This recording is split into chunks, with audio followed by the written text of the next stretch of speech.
So hello guys, स्वागत है आपका मेरे चैनल पे। मैं हूं सूरज और आज मैं एक्सप्लेन करने वाला हूं द ओरिजिनल सीरीज़ के सीज़न 1 का एपिसोड नंबर 14। बट उससे पहले आप सबसे रिक्वेस्ट है कि अगर आप मेरे चैनल पर नए हो तो इसी तरह की और भी वीडियोस के लिए मेरे चैनल को सब्सक्राइब कर लेना, बेल आइकन को क्लिक कर देना। तो अब शुरू करते हैं। तो कहानी की शुरुआत होती है और हम रेबिका को देखते हैं जो एक हॉस्पिटल में होती है और बेहोश होती है।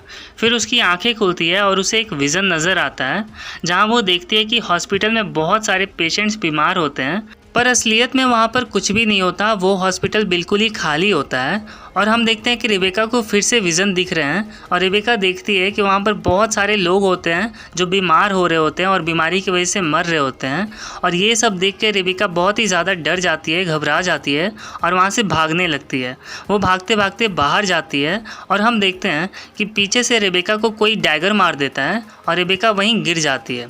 और हम देखते हैं कि डैगर मारने वाली कोई और नहीं, जेनेविव होती है। और इधर हम देखते हैं सेलेस्ट को जो उसी हॉस्पिटल में होती है और वहीं पर क्लाउस बेहोश पड़ा होता है। और फिर हम एक कब्रिस्तान का सीन देखते हैं जहाँ पर मोनिक भी होती है कुछ लोगों के साथ, और तभी वहाँ एलाइज़ा आता है। एलाइज़ा आकर वहाँ के कुछ लोगों को मारने लगता है और मोनिक से पूछता है कि मेरे भाई बहन कहाँ है। तो मोनिक कहती है कि आज मेरी आंट को यानी सोफ़ी को यहाँ दफनाया जा रहा है और तुम इसमें अड़चन डाल रहे हो। तो एलाइज़ा मोनिक से पूछता है कि आखिर ये सब कैसे हुआ। तो मोनिक कहती है कि मेरी आंट एक जंग लड़ रही थी और उसी में वो शहीद हो गई। और जहाँ तक बात है तुम्हारे भाई और बहन का, तो वो लोग सुरक्षित हैं और सेलेस्ट ने तुम्हें एक मैसेज भेजा है। फिर वो अपना एक मैजिक करती है और हम देखते हैं कि एलाइज़ा को बहुत ही ज़्यादा तकलीफ़ हो रही होती है, दर्द हो रहा होता है और वो अपने चेस्ट पर देखता है तो वहाँ एक नाम लिखा होता है। और वो देखता है कि उसके हाथों पर भी नाम लिखा होता है, यानी कि पूरी बॉडी पर उसके बस नाम ही नाम होते हैं। और मोनिक कहती है कि ये निशान ही तुम्हें तुम्हारी मंजिल तक पहुँचाएंगे। फिर आगे हम रेबिका को देखते हैं जिसे जेनेविव ने बांध दिया होता है और रेबिका उससे पूछती है कि आखिर तुम चाहती क्या हो। तो जेनेविव आकर उसका डैगर निकालती है और कहती है कि तुम फिक्र मत करो, तुम बस रेस्ट करो, मैं अपने दोस्तों को नुकसान नहीं पहुंचाती। और तुम्हें तो याद है ना कि हम दोस्त थे, याद है ना रेबिका। और फिर हम एक पास्ट का सीन देखते हैं जहां हॉस्पिटल में बहुत सारे लोग बीमार होते हैं। वहां एक बीमारी चली होती है जो बहुत ही ज़्यादा बुरी होती है और सभी लोग मर रहे होते हैं। फिर हम देखते हैं कि वहां रेबिका भी होती है और वो एक बूढ़े आदमी को संभाल रही होती है। तभी वो बूढ़ा आदमी रेबिका पर ब्लड की वॉमिट कर देता है। फिर हम जेनेविव को देखते हैं जो उसी हॉस्पिटल में नर्स होती है और रेबिका उसी को बुलाती है और कहती है इसे संभालो। तो जेनेविव उस बूढ़े आदमी को एक गिलास में एक काढ़ा पिलाती है और कहती है कि तुम बिल्कुल ठीक हो जाओगे। और ये देखकर रेबिका समझ जाती है और जेनेविव से कहती है कि ये तो मैजिकल काढ़ा है ना, एक जादुई विच से और क्या उम्मीद की जा सकती है। तो वो जेनेविव कहती है कि इसका मरना तो तय है पर इसके दर्द को तो थोड़ा सा कम किया जा सकता है ना। तो रेबिका कहते हैं कि मुझे तुम्हारे काम करने का तरीका बहुत पसंद आया, क्या तुम मेरे साथ डिनर पे चलोगी आज रात। तो जेनेविव कहती है कि मैं चल सकती हूँ। फिर वो एक विच को देखती है नज़र घुमा के और फिर कहती है कि शायद मैं नहीं जा पाऊँगी। तो रेबिका समझ जाती है और फिर रेबिका उस दूसरी विच को भी कहती है कि तुम भी हमारे साथ आ सकती हो। आखिर इतना काम करने के बाद रात को छोटी सी पार्टी तो बनती है। और फिर ये बोल के रेबिका वहाँ से चली जाती है और हम देखते हैं कि जेनेविव ये सुन के बहुत ही ज़्यादा खुश हो जाती है। फिर हम देखते हैं एलाइज़ा को जो मार्शल के पास आता है और मार्शल से पूछता है कि मेरे भाई बहन का कुछ पता चला। तो मार्शल कहता है कि अभी तक तो नहीं, मैंने अपने लोगों को काम पर लगा दिया है तुम्हारे भाई बहन को ढूंढने के लिए। तो एलाइज़ा कहता है ठीक है, एक पेन और पेपर लेकर आओ। तो मार्शल कहता है कि अब मुझे तुमसे ऑर्डर लेने पड़ेंगे, मैं भी उन दोनों को ढूंढने के लिए फ़िक्रमंद हूँ। और ये बोल के मार्शल वहाँ से चला जाता है। फिर हम देखते हैं हेली को जो वहाँ आती है और एलाइज़ा उससे कहता है कि तुम इन नामों का एक लिस्ट बनाओगी प्लीज़। तो हेली कहती है हाँ ज़रूर। फिर हेली उसकी बॉडी को देखती है जहाँ पर सिर्फ नाम ही नाम लिखे होते हैं एलाइज़ा की बॉडी पर। और हेली कहती है कि आखिर ये सब है क्या। और तभी वहाँ मार्शल आता है और मार्शल कहता है कि ये बहुत ही पुराना जादू है विचेस का। विचेस ये जादू अपने बच्चों को सिखाती थी कि एक तरह का पहेली है, इस पहेली को सुलझाओ और फिर सारे नाम गायब हो जाएंगे। तो एलाइज़ा कहता है कि शायद सेलेस्ट ने मुझे वही नाम दिए हैं जिन लोगों का उसने इस्तेमाल किया है अपने जादू में या किसी भी तरह से। फिर मार्शल को एलाइज़ा के हाथ पर एक नाम दिखता है जो होता है एनी लैफलर। और मार्शल कहता है कि शायद मैं इसे जानता हूँ, ये कुछ साल पहले गायब हो गई थी और शायद मुझे पता है कि ये कहाँ मिलेगी। फिर हम देखते हैं क्लाउस को, जिसे विचेस ने बांध के रखा होता है और वो बहुत ही ज़्यादा दर्द में होता है। तभी वहाँ आती है जेनिफर और क्लाउस से कहती है कि तुम फिक्र मत करो, मैं तुम्हारी मदद करूँगी। वो एक नाइफ़ लेती है और क्लाउस के चेस्ट पे एक बड़ा सा कट लगाती है और उसके चेस्ट के अंदर हाथ डालती है और पापा टुंडे का वो खंजर निकाल लेती है। और हम देखते हैं कि क्लाउस को बहुत ही ज़्यादा दर्द हो रहा होता है। और इधर हम देखते हैं एलाइजा और मार्शल को, जो एनी को ढूंढते हुए उसके घर पहुंच चुके होते हैं। और उन्हें वहां एक आदमी मिलता है जो उन्हें बताता है कि एनी ने आत्महत्या कर लिया था, क्योंकि बहुत सारे लोग उस पर आरोप लगा रहे थे कि वो एक विच है और वो जादू टोना करती है, पर मुझे नहीं लगता कि ऐसा कुछ भी था। और फिर हम देखते हैं कि एलाइजा वहाँ से चला जाता है और एलाइजा हेली को कॉल करके सब बताता है कि एनी ने आत्महत्या कर लिया था। फिर हम क्लाउस को देखते हैं जो जेनिफर से कहता है कि तुम भी तो उन्हीं विचेस के साथ हो, फिर मुझ पे इतनी रहमदिली क्यों दिखा रही हो। तो जेनिफर कहती है कि तुमने मेरा कभी कुछ नहीं बिगाड़ा, तुमने मुझे कभी नुकसान नहीं पहुंचाया, मैं सिर्फ तुम्हारी मदद करना चाहती हूँ और मैं तुम्हें तुम्हारी बहन के बारे में कुछ बताना चाहती हूँ। तो क्लाउस कहता है कि तुम मेरी बहन से दूर रहना, वरना मैं तुम्हें मार डालूंगा। तो वो कहती है कि इतना प्यार मत दिखाओ उसे, वो इसके काबिल नहीं है, मैं उसके धोखे से अच्छी तरह वाकिफ़ हूँ। और फिर हम देखते हैं कि जेनिफर क्लाउस को ब्लड पिलाती है और कहती है कि तुम पहले ठीक हो जाओ, उसके बाद मैं तुम्हें रेबेका की सच्चाई बताऊंगी। और फिर हम देखते हैं कि क्लाउस वो ब्लड पी लेता है और जेनी कहती है कि मैंने तुम्हें और तुम्हारी बहन के दिमाग को लिंक कर दिया है, अब तुम्हारी बहन जो भी देखेगी वो तुम भी देख पाओगे। फिर जेनिफर क्लाउस के सर पे अपना हाथ रखती है और हम देखते हैं रेबेका को, जो बहुत ही ज़्यादा डरी होती है, घबराई होती है और वो भाग रही होती है। और वो देखती है क्लाउस को, फिर वो क्लाउस की तरफ भागने लगती है। तभी उससे विजन्स आते हैं, वो मरे हुए लोगों को देखने लगती है। फिर हम एक पाश का सीन देखते हैं जहां मार्शल और रेबेका किस कर रहे होते हैं। तभी मार्शल पूछता है रेबेका से कि तुमने जेनिफर से स्पेल के बारे में कुछ पूछा है कि नहीं। तो रेबेका कहती है नहीं, मैंने अभी तक तो कुछ नहीं पूछा, पर मैं पूछ लूँगी। तो मार्शल कहता है कि एक हफ्ते से तुम उसके साथ हो और अभी तक तुमने कुछ भी नहीं पूछा। तो रेबेका कहती है कि मुझे बस एक हफ़्ता और चाहिए। तो मार्शल कहता है कि मैं समझ सकता हूँ, मुझे लगता है कि तुम्हारी दोस्ती हो गई है उससे बहुत अच्छी, इसलिए तुम उसे धोखा नहीं देना चाहती हो। अगर ऐसी बात है तो मुझे अभी बता दो, कोई बात नहीं, हम किसी और विच को ढूंढ लेंगे। तो रेबेका कहती है कि नहीं, मैं ये काम ज़रूर करूँगी, तुम फिक्र मत करो। फिर हम देखते हैं कि मार्शल और रेबेका बहुत ही ज़्यादा क्लोज आ जाते हैं और इंटीमेट सीन्स होने लगते हैं कुछ। तभी हम देखते हैं कि वहाँ पर आ जाती है जेनिफर और जेनिफर उन दोनों को देख लेती है और फिर वहाँ से चली जाती है। फिर सीन आता है प्रेजेंट में और हम देखते हैं क्लाउस को, जो जेनिफर से कह रहा होता है कि तुम्हारे कहने का मतलब ये है कि मेरे पीठ पीछे मेरी बहन और मार्शल मिल के मुझे मारने की साजिश कर रहे थे। तो जेनिफर कहते हैं कि हाँ, तुम बिल्कुल सही समझे। तो क्लाउस कहता है कि अगर तुम्हें ऐसा लगता है कि तुम मुझे मेरी बहन के खिलाफ भड़काओगी और मैं तुम्हारी बातों पर यकीन कर लूँगा, तो तुम बहुत बड़ी गलतफहमी में हो। फिर हम देखते हैं एक बार का सीन जहाँ पर कुछ लोग पूल खेल रहे होते हैं और तभी वहाँ एक आदमी आके धम धड़ा के गिरता है और हम देखते हैं कि वहाँ एलाइजा और मार्शल आते हैं। एलाइजा उस आदमी से कहता है कि मैं जो कुछ भी पूछूं तुम सच सच बताना, अगर अपनी जान बचाना चाहते हो तो। तभी मार्शल उस आदमी से पूछता है कि न्यू ऑर्लिन्स में जितने भी लोग सुपर नेचुरल पावर के साथ रहते हैं उन सब के बारे में तुम्हें पता है, और मैं जानना चाहता हूँ उन सब के बारे में, और ख़ास करके मरे हुए लोगों के बारे में। तो वो कहता है कि मुझे कुछ भी नहीं पता। फिर एलाइजा अपने लोगों से पूछता है कि यहाँ पर भूख किसको लगी है, और हम देखते हैं कि वहाँ जितने भी लोग होते हैं वो सभी उस आदमी पर अटैक करने के लिए रेडी होते हैं। और ये देख के वो आदमी बहुत ज़्यादा डर जाता है। वो कहता है प्लीज़ ऐसा मत करो, मैं सब कुछ बता दूंगा। फिर वो बताता है एलाइजा को कि तुम जिसे ढूंढ रहे हो वो सेंट चर्च के पीछे रहता है। फिर आगे हम देखते हैं रेबेका को, जिसे 2 बच्चे दिखाई दे रहे होते हैं और अचानक से ही वो दोनों बच्चे बहुत ज़ोर से चिल्लाते हैं और ये देख के रेबेका बहुत ज़्यादा डर जाती है।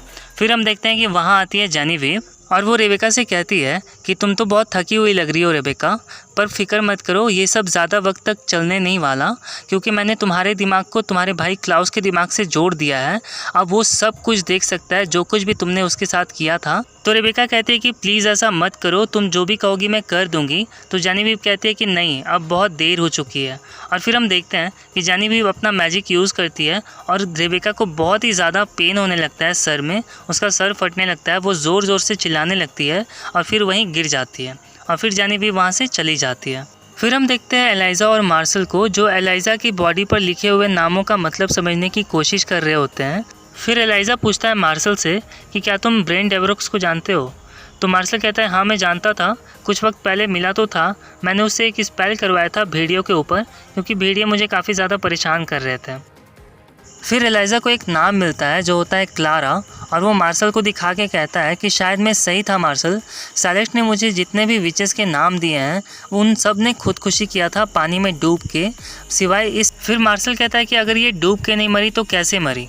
तो एलाइजा उसे बताता है कि 1919 में एक बीमारी निकली थी जिसका नाम इन्फ्लुएंसर था और उसमें बहुत सारे लोग मारे गए थे। तभी हम देखते हैं कि एलाइजा की बॉडी पर जितने भी नाम लिखे होते हैं वो सारे गायब हो जाते हैं।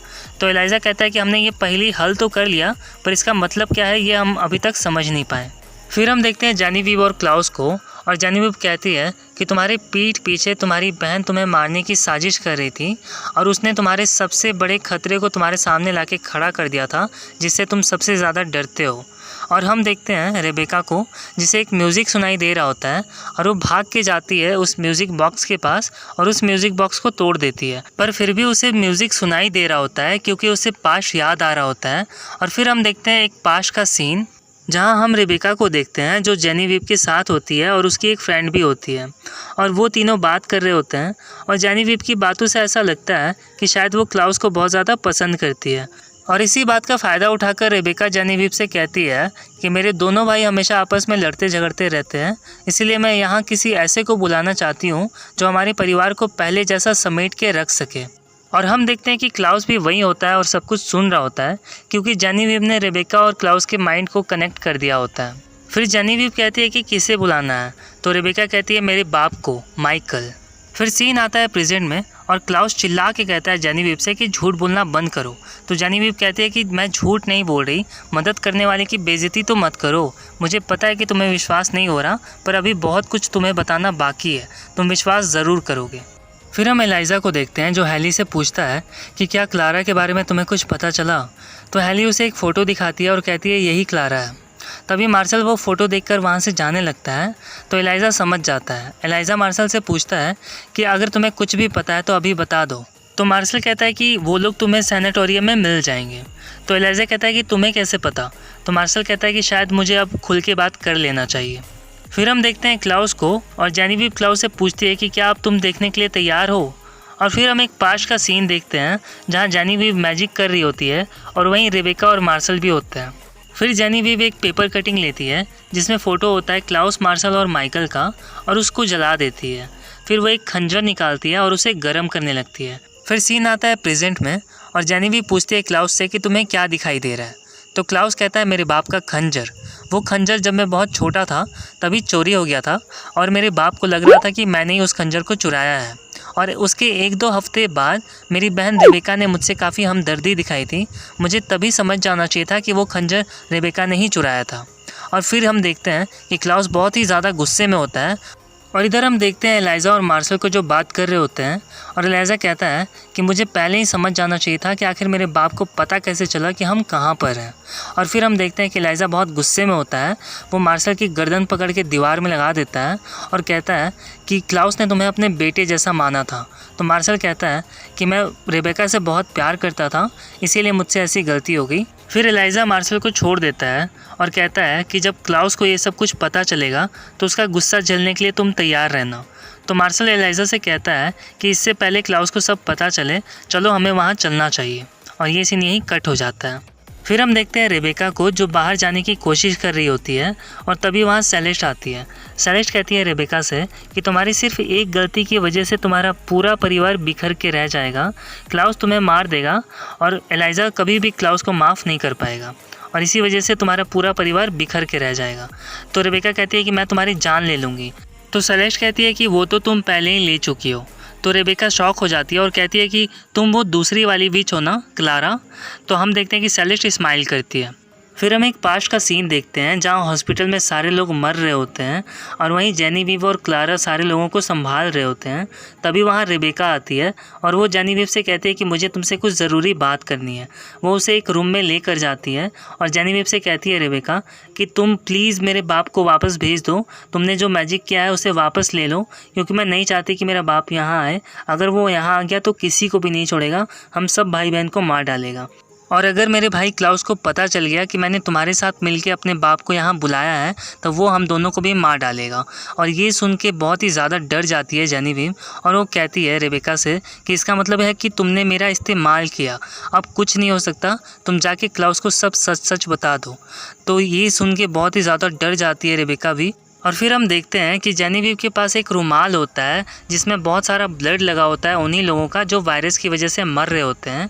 और वही रुमाल रेबेका जेनेविव के मुंह पर लगा देती है और उससे कहती है कि क्लाउस तो वैसे भी तुम्हें मार ही देगा, पर मैं नहीं चाहती कि तुम क्लाउस को कुछ भी बताओ। I am sorry Genevieve. और तभी उस रूम में क्लारा भी आती है और क्लारा देख लेती है कि रेबेका जेनेविव को मार रही होती है। और तभी रेबेका जेनेविव और क्लारा दोनों को ही मार देती है। फिर कहानी आती है प्रेजेंट में और हम देखते हैं सेलेस्ट को, जो अब क्लारा है, तो अब से हम इसे क्लारा ही बोलेंगे। तो हम देखते हैं क्लारा को जब रेबेका से बात कर रही होती है और क्लारा कहती है रेबेका से कि जब मैं मरी तो मुझे वहाँ पर एक बॉडी मिल गई और फिर मैं उस बॉडी में दाखिल हो गई, पर जेनेविव की किस्मत इतनी अच्छी नहीं थी, उसे कोई बॉडी नहीं मिली, पर अब वो ज़िंदा है और अब तुम्हारी किस्मत ख़राब है। और आगे हम देखते हैं जेनेविव को जो क्लाउस को अपना खून पिलाती है और फिर उसके हाथ पैर खोल देती है और पापा टुंडे का खंजर उसे दे देती है। और हम देखते हैं कि क्लाउस वहाँ से चला जाता है। फिर हम क्लारा को देखते हैं जो कहीं जा रही होती है और तभी पीछे से हेली आकर उसे एक डंडा मारती है और क्लारा वहीं गिर जाती है। और फिर हेली कहती है कैसी हो विच, मुझे तुमसे बहुत ज़रूरी बात करनी है। और आगे हम देखते हैं रेबेका को जो अपने भाई क्लाउस की वजह से भाग रही होती है और तभी हम देखते हैं कि क्लाउस उसके सामने आ जाता है और उसे देखकर रेबेका बहुत ही ज़्यादा घबरा जाती है। क्लाउस उससे कहता है कि घबराओ मत, मैं तुम्हें डैगर नहीं मारने वाला, ये खंजर देख रही हो ना, ये उससे भी ज़्यादा दर्द देता है, मैं तुम्हें यही मारूंगा, उसके बाद तुम्हें ऐसा फील होगा, ऐसा महसूस होगा कि तुम्हारी आत्मा को किसी ने कैद कर लिया है। तो रेबेका कहती है कि फिर तुम कर क्यों नहीं रहे हो। तो क्लाउस कहता है कि लगता है कि तुम अपनी जान के लिए भीख मांगना भूल गई हो। तो रेबेका कहती है कि ऐसा कभी नहीं होगा और ये इच्छा तुम्हारी अधूरी ही रह जाएगी। और ये सुन के क्लाउस को बहुत ही ज़्यादा गुस्सा आ जाता है, वो रेबेका को उठा के बहुत दूर फेंक देता है। और फिर हम देखते हैं कि रेबेका फिर से उठती है और क्लाउस को मारना शुरू कर देती है, पर हम देखते हैं कि क्लाउस बहुत ही ज़्यादा पावरफुल होता है और वो रेबेका को उठा के नीचे फेंक देता है। और हम देखते हैं रेबेका फिर से गिर जाती है और तभी वहाँ मार्शल आ जाता है। मार्शल भी क्लाउस को मारने की बहुत कोशिश करता है, पर हम देखते हैं कि क्लाउस बहुत ही ज़्यादा पावरफुल होता है और वो मार्शल को उठा के बहुत दूर फेंक देता है और मार्शल वहीं गिर जाता है। फिर हम देखते हैं कि रेबेका क्लाउस से कहती है कि अगर तुम्हें मारना है तो मुझे मार डालो, क्योंकि मैंने ही हमारे बाप को बुलाया था। फिर क्लाउस रेबेका को मारने जाता है और जैसे ही खंजर उठाता है तो हम देखते हैं कि वहाँ एलाइजा आ जाता है और वही खंजर क्लाउस के चेस्ट में घुसा देता है और क्लाउस दर्द के मारे चिल्लाने लगता है। और तभी एलाइजा कहता है मार्शल और रेबेका से कि जितनी जल्दी हो सके तुम दोनों यहाँ से बहुत दूर चली जाओ। और हम देखते हैं कि क्लाउस चिल्ला रहा होता है और फिर वहीं गिर के बेहोश हो जाता है और ये एपिसोड यहीं ख़त्म हो जाता है guys. And I am sorry guys, कल मैंने कोई भी वीडियो अपलोड नहीं किया था क्योंकि मैं बहुत ही ज़्यादा बिजी था, सो आई होप यू अंडरस्टैंड। और अगर आपको मेरी वीडियोस अच्छी लगती हैं तो प्लीज़ लाइक शेयर ज़रूर करना और इसी तरह की वीडियोस के लिए मेरे चैनल को सब्सक्राइब कर लेना और कमेंट करके मुझे ज़रूर बताना कि वीडियो कैसी लगी। तो मिलता हूँ अब आपसे अगली वीडियो में, तब तक के लिए बाय बाय।